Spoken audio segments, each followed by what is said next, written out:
Good morning, students. So today we will start with chapter number 3, that is plant kingdom. Chapter number 2 में हमने पढ़ा biological classification के बारे में, जिसमें मैंने तुम्हें बताया था कि आर.एच. विटेकर नाम का एक साइंटिस्ट था जिसने 5 किंगडम क्लासिफिकेशन वाली हमारी सारी थ्योरी दी थी कि 5 किंगडम क्लासिफिकेशन हुई है, जिसके बेसिस पर उसने डिफरेंट डिफरेंट किंगडम्स को सेपरेट कर दिया था, उनके ऑर्गेनिजम्स को उनके कैरेक्टरिस्टिक्स के बेसिस पर उसने सेपरेशन कर दी थी। आज हमने 3 किंगडम पढ़ लिए थे, अपने प्रोटिस्टा किंगडम पढ़ लिया, हमने किंगडम मोनेरा कर लिया है, हमने किंगडम फंजाई कर लिया है। Today we will start with kingdom plant. Plant kingdom के बारे में पढ़ेंगे। उस टाइम तो मैं बताया था क्लासिफिकेशन के टाइम पर कि जब भी क्लासिफिकेशन होती है on the basis of their characters, उनको क्लासिफाई कर दिया जाता है, जो जिसमें जितनी सिमिलैरिटी थी उसके बेसिस पर उन्होंने क्लासिफिकेशन कर दी थी।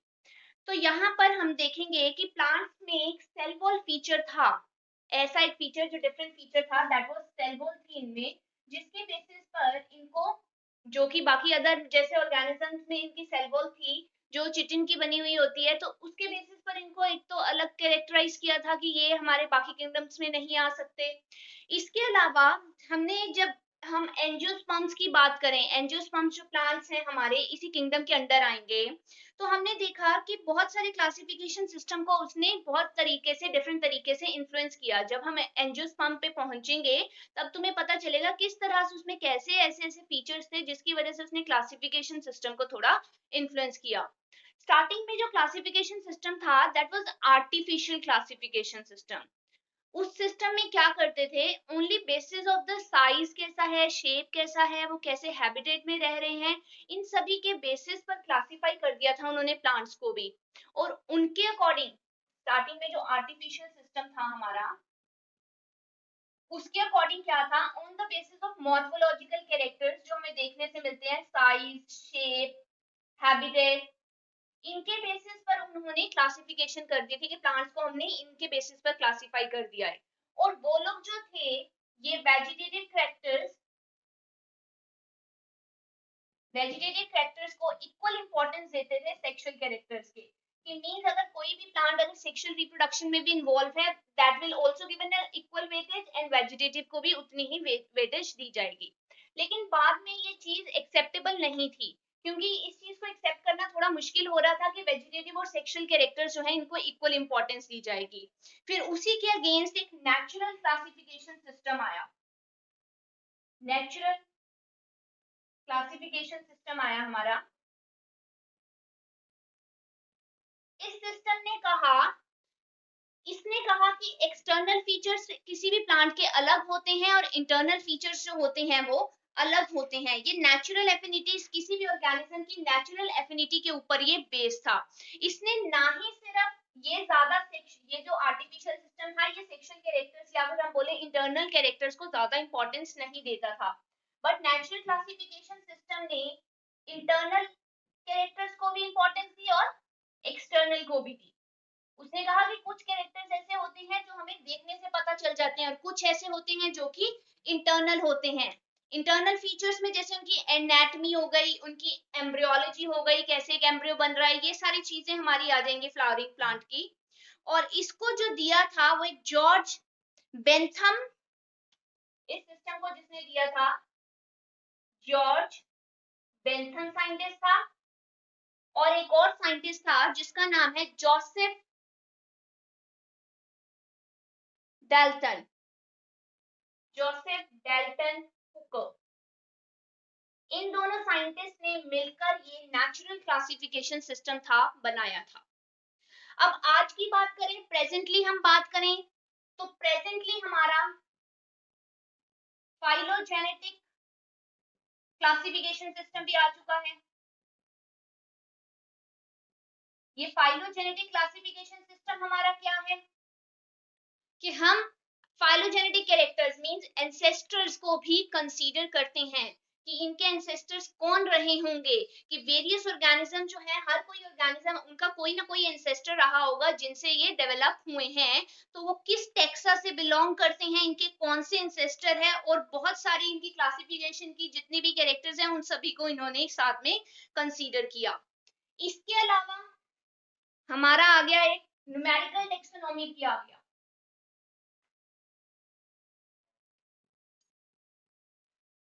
नाम से क्लियर हो रहा है, न्यूमेरिकल टेक्सोनॉमी। न्यूमेरिकल टेक्सोनॉमी जो है इसको कैसे कैरी आउट करते हैं, कंप्यूटर बेस्ड सारी ऑब्जर्वेशन करते हैं, डाटा की प्रोसेसिंग करते हैं। इसमें हम क्या करेंगे, कंप्यूटर बेस्ड प्रोसेसिंग करेंगे और सारा का सारा डाटा हमारा कंप्यूटर्स में स्टोर होगा, उसकी देन हम प्रोसेसिंग करेंगे। नंबर्स एंड कोड्स असाइन किए जाएंगे कैरेक्टर्स को, देन उनकी प्रोसेसिंग की जाएगी। अब कभी तुम्हें पता है कि कंप्यूटर में डाटा जो स्टोर होता है उसकी कैसे हम प्रोसेसिंग करते हैं, तो उनको नंबर्स असाइन किए जाएंगे, कुछ नंबर्स असाइन करेंगे, देन क्या करेंगे और कुछ कोड्स हम देंगे उनको, उन कोड्स के बेसिस पर हम उनकी सारी की सारी प्रोसेसिंग करते हैं। और एक टाइम पर हम इसके थ्रू हम वन टाइम पर 100 कैरेक्टर्स को एटलीस्ट स्टडी कर सकते हैं। 100 या मोर देन 100 कैरेक्टर्स हम पर्टिकुलर टाइम पर हम स्टडी कर सकते हैं।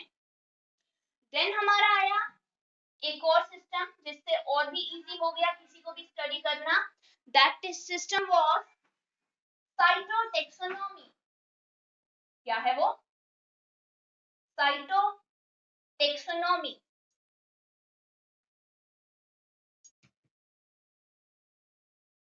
साइटोटेक्सोनॉमी जो है ये साइटोलॉजिकल इंफॉर्मेशन के ऊपर बेस्ड है। ये साइटोटेक्सोनॉमी किसके ऊपर बेस्ड है, हमारा साइटोलॉजिकल इंफॉर्मेशन के ऊपर। या फिर जैसे कि इसमें आ जाएगा हमारे कि क्रोमोसोम का स्ट्रक्चर कैसा होता है, उनका बिहेवियर कैसा होता है, क्रोमोसोम स्ट्रक्चर कैसा होता है, उसका बिहेवियर कैसा होता है, ये सारी चीजें हम साइटोटेक्सोनॉमी से स्टडी कर सकते हैं। और इसके अलावा हम किसी भी अगर प्लांट की हमने देखनी है तो उसका केमिकल कॉन्स्टिट्यूशन क्या है, क्रोमोसोम नंबर तो हम ऑर्गेनिजम्स में देखेंगे, ह्यूमंस में देख सकते हैं। साइटोटेक्सोनॉमी से केमिकल कॉन्स्टिट्यूशन हम प्लांट्स का चेक कर सकते हैं। साइटोटेक्सोनॉमी से हम कि वो किस केमिकल से बने हैं, ताकि हमें पता चल सके कि किस तरह से किसी भी चीज में क्या डिफरेंसेस है, क्या सिमिलैरिटीज हैं, उनके बेसिस पर हम उनको स्टडी कर सकें। तो ये कुछ सिस्टम हैं जिनके बेसिस के ऊपर हम किसी भी ऑर्गेनिज्म को क्लासिफाई कर सकते हैं, उनके स्ट्रक्चर के बारे में, उनके इंटरनल फीचर्स, उनके एक्सटर्नल फीचर्स, ये सारी चीजें हम स्टडी कर सकते हैं। तो हम आज जो सबसे पहले करेंगे डिस्कस, वो हम डिस्कस करेंगे एल्गे को। So let's start.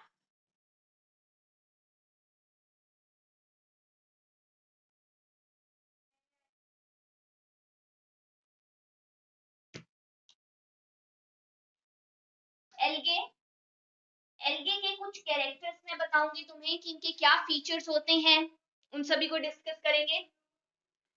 एल्गे जो होते हैं इनके पास क्लोरोफिल प्रेजेंट होती है। They have chlorophyll. They have their body design is simple body design होता है। ये जो होते हैं इनके पास थैलोइड प्रेजेंट होता है। ये जो थैलोइड है, this thalloid for their support system, इनको सपोर्ट प्रोवाइड करने के लिए होता है।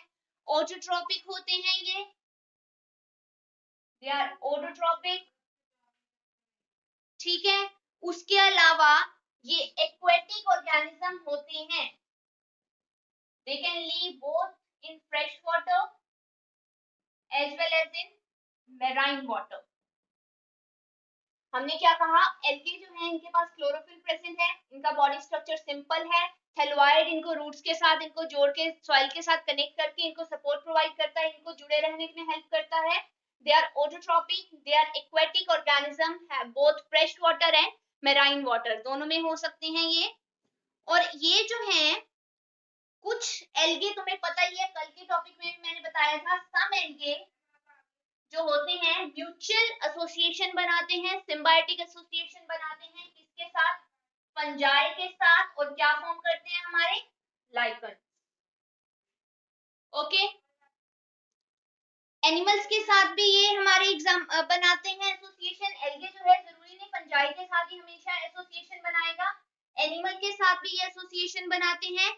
एग्जाम्पल है इनकी स्लॉथ बियर।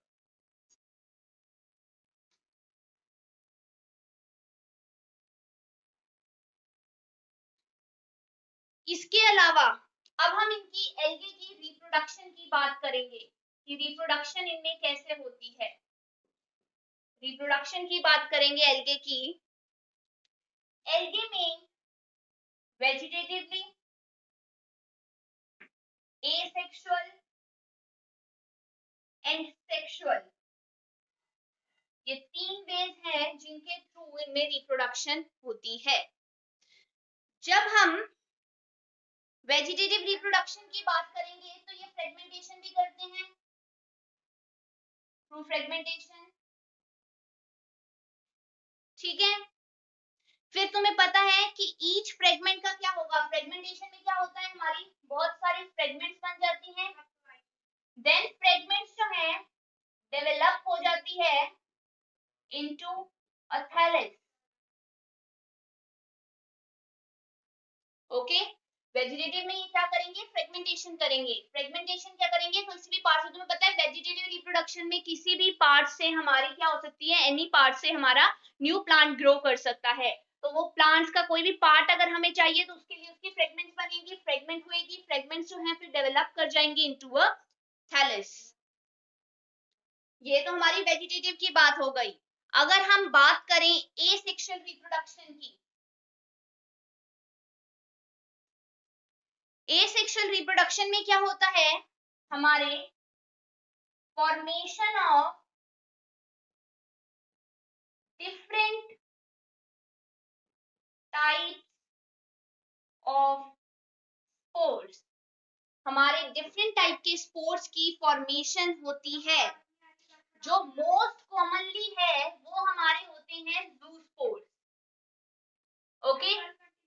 जो मोस्ट कॉमनली है वो है हमारे जू स्पोर्स। इनके पास, अब इनके कुछ फीचर्स और भी होते हैं, जू स्पोर्स तो होते हैं, इनके अलावा दे हैव, अब देखो स्पोर्स हैं, स्पोर्स तुम्हें पता है मोटाइल भी हो सकते हैं हमारे, नॉन मोटाइल भी हो सकते हैं, मोटाइल भी हो सकते हैं हमारे, नॉन मोटाइल भी हो सकते हैं। अब अगर तो वो मूवमेंट करते हैं तो मूवमेंट करने के लिए उन्हें किसी चीज की जरूरत होगी, तो वो क्या होता है इनके पास, flagella, they are flagellated so that they can move, हम इनके पास फ्लैजिला होता है मूवमेंट के लिए, और फिर जर्मिनेशन टेक प्लेस करती है, जिससे क्या होता है, न्यू प्लांट हमारा बनकर आता है। हमने क्या बोला, एसेक्सुअल रिप्रोडक्शन में डिफरेंट टाइप के स्पोर्स बनते हैं, कोनिडिया बन सकता है, हमारे एक्टोस्पोर्स बन सकते हैं। इसके अलावा जो मोस्ट कॉमनली है वो है हमारे जूस्पोर्स। अब ये जूस्पोर्स की बात करें या नॉर्मली हम स्पोर्स की बात करें, तो स्पोर्स हमारे मोटाइल भी हो सकती हैं, they can B non motile also. Motile के लिए, इनको मूवमेंट के लिए फ्लैजिला की जरूरत होती है, और वो फ्लैजिला की जरूरत है ताकि वो मूव करके वो जा सके। देन उनकी क्या होती है, जर्मिनेशन होती है, जर्मिनेशन होने के बाद हमारा न्यू प्लांट बनकर आ जाता है। So this is about asexual reproduction. Then हम बात करेंगे लास्ट हमारी सेक्सुअल रिप्रोडक्शन की। सेक्सुअल रिप्रोडक्शन में क्या होता है हमारा, फ्यूजन ऑफ टू गैमीट्स, दो गैमीट्स की फ्यूजन होती है। अब ये जो गैमीट्स हैं ये हमारे मूव भी कर सकते हैं, मूव नहीं भी कर सकते हैं। अब इसमें हम डिफरेंट डिफरेंट टाइप के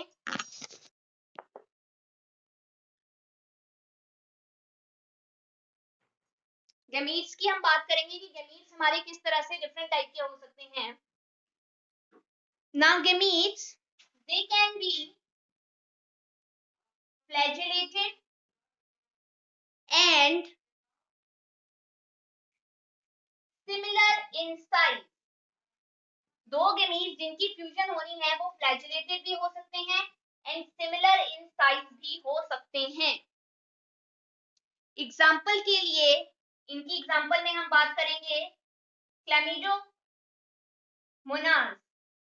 क्लैमिडोमोनास की एग्जाम्पल की बात कर सकते हैं, जो कि फ्लैजिलेटेड होते हैं एंड सिमिलर इन साइज होते हैं, या फिर हमारे नॉन फ्लैजिलेटेड भी हो सकते हैं, non flagellated and similar in size, size उनका सेम हो सकता है बट जरूरी नहीं है उनके पास मूवमेंट के लिए फ्लैजिला प्रेजेंट होगा ही होगा। अगर फ्लैजिलेटेड है it means they are motile, अगर नॉन फ्लैजिलेटेड है it means they are non motile. हम डिफरेंट टाइप के गैमीट्स, हमने कहा सेक्सुअल रिप्रोडक्शन में गैमीट्स की फ्यूजन होती है।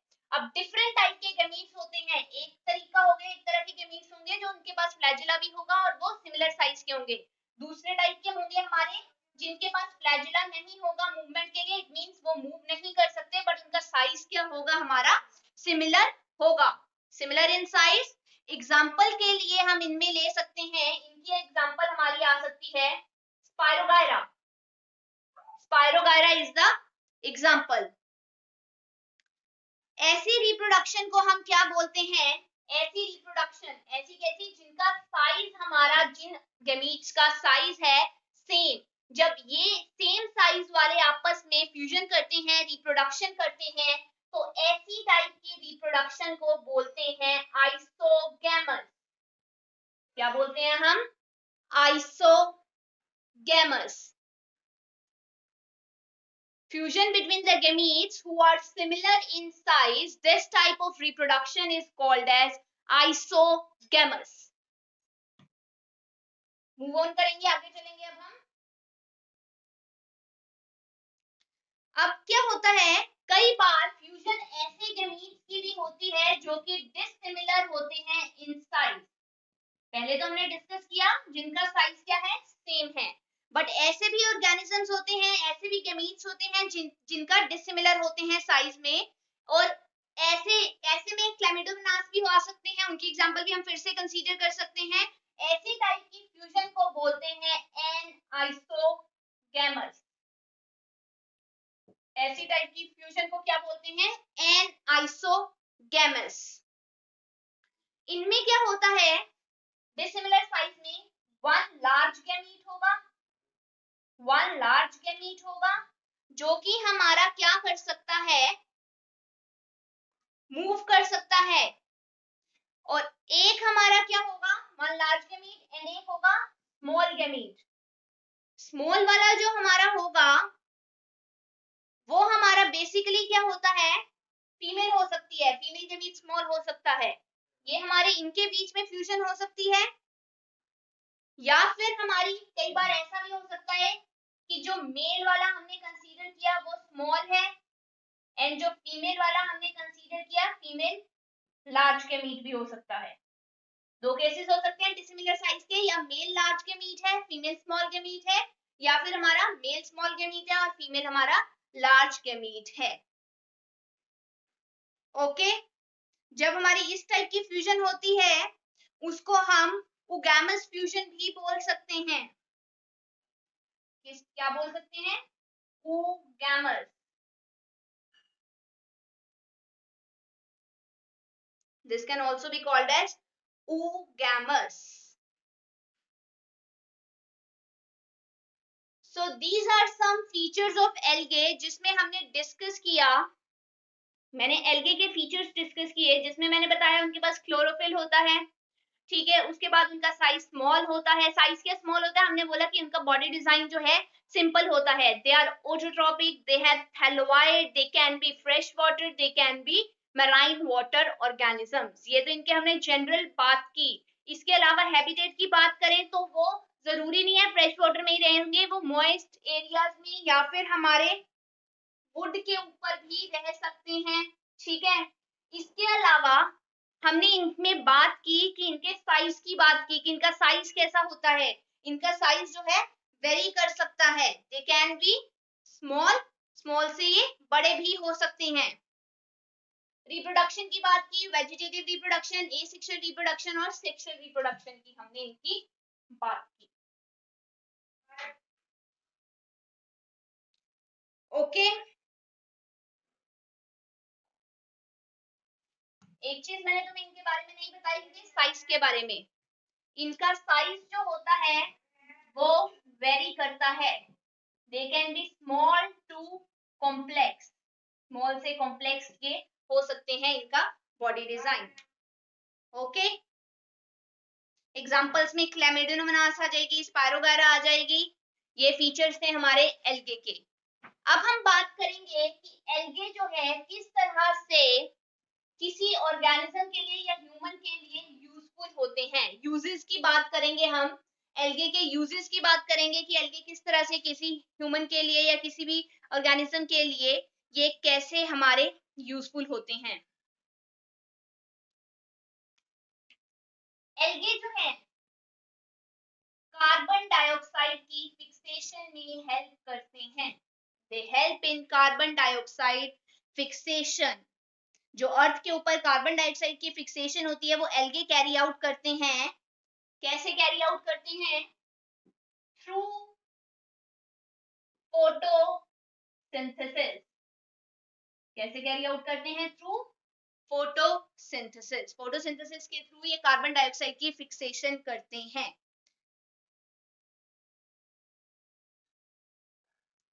इसके साथ साथ फोटोसिंथेटिक होने की वजह से ये ऑक्सीजन, डिसॉल्व्ड ऑक्सीजन जो होती है पानी के अंदर, उनका कंटेंट या उनकी मात्रा को ये क्या कर देते हैं? इंक्रीज। ऑक्सीजन, डिसॉल्व्ड ऑक्सीजन का लेवल ये क्या कर देते हैं?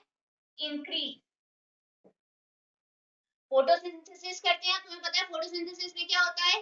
कार्बन डाइऑक्साइड बन रही है तो ऑक्सीजन रिलीज आउट हो रही है हमारी, तो ऑक्सीजन जो है उनका लेवल क्या कर देते हैं? ये इंक्रीज कर देते हैं इन्वायरमेंट के अंदर।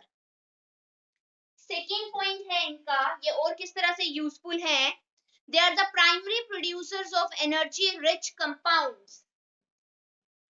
Primary producers of energy rich compounds. Energy rich compound जिनसे हमें एनर्जी मिलती है, ऐसे कंपाउंड्स के लिए ये हमारे प्राइमरी प्रोड्यूसर होते हैं।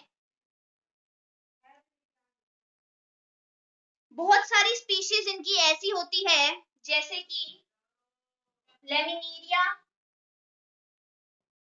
Laminaria,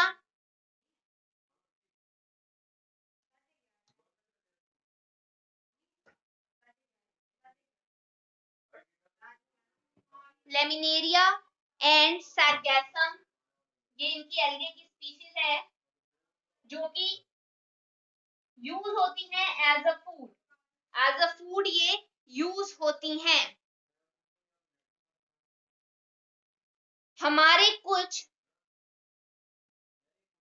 algae brown and red algae जो होते हैं, ब्राउन एंड रेड एल्गे जो होते हैं हमारे, ये हमारे वाटर होल्डिंग सब्सटेंसेस बनाने में हेल्प करते हैं। वाटर होल्डिंग, जो वाटर होल्ड करते हैं उन सब्सटेंसेस को बनाने में हेल्प करते हैं। एग्जांपल के लिए एल्गिन, एग्जांपल है इनकी एल्गिन। इसके अलावा ये जो होते हैं एल्गे हमारे, ये आइसक्रीम्स एंड जेलीज बनाने में भी हेल्पफुल होते हैं। आइसक्रीम्स एंड जेलीज की फॉर्मेशन में भी ये हेल्पफुल होते हैं। They are helpful in ice cream and jelly formation.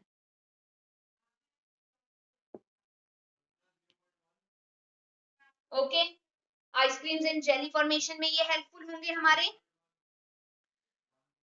कुछ हमारे एल्गे होते हैं which are rich in proteins and used as supplements for rich in proteins and are used as supplements